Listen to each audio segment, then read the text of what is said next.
How often do we as black men truly check in on our mental health and not just say I'm good? I say I'm good all the time, and I don't be good.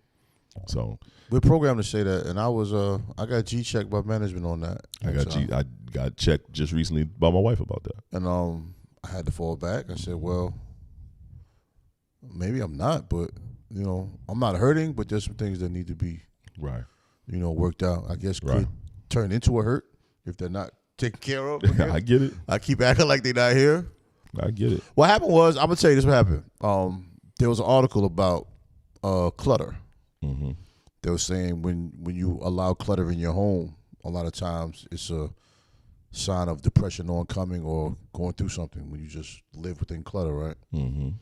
And I looked at the article, but then I looked at it again, and I was like, as much as I want to deflect that shit, there's truth to that. Yeah, it's true. Yeah, it's true. Cause when you come home to a clean home, it's a different thought process. You think clearer. It's just your work environment, where you work at, what you do in your circle, your little work area.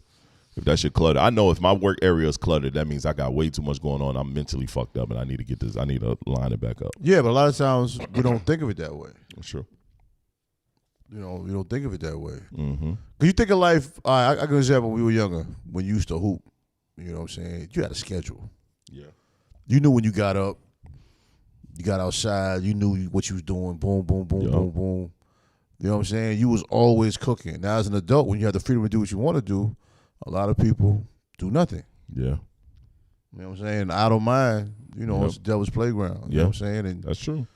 That's when a lot of things set in. Inactivity sometimes shows you're not really that good. I mean, you got days you got to have your rest and your downtime, yeah. But some people, downtime is like a lifestyle.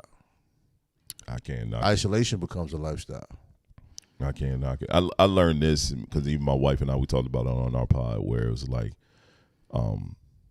I've learned to trust her with my emotions and feelings. You know what I'm saying? Because I told her, I said, I've never been trustworthy to women, to anyone. But you can't do that. You got the wrong person. Right. Anyone. I've never been trustworthy to anyone with my emotions and feelings. And I say a lot of times, especially with women, because we're around y'all the most, we entrust y'all, and sometimes y'all don't receive it well, so it make us don't want to do it again. And I brought up a point where that happened with us, where it was like, all right, you kept asking me to give you my feelings, tell you how I feel,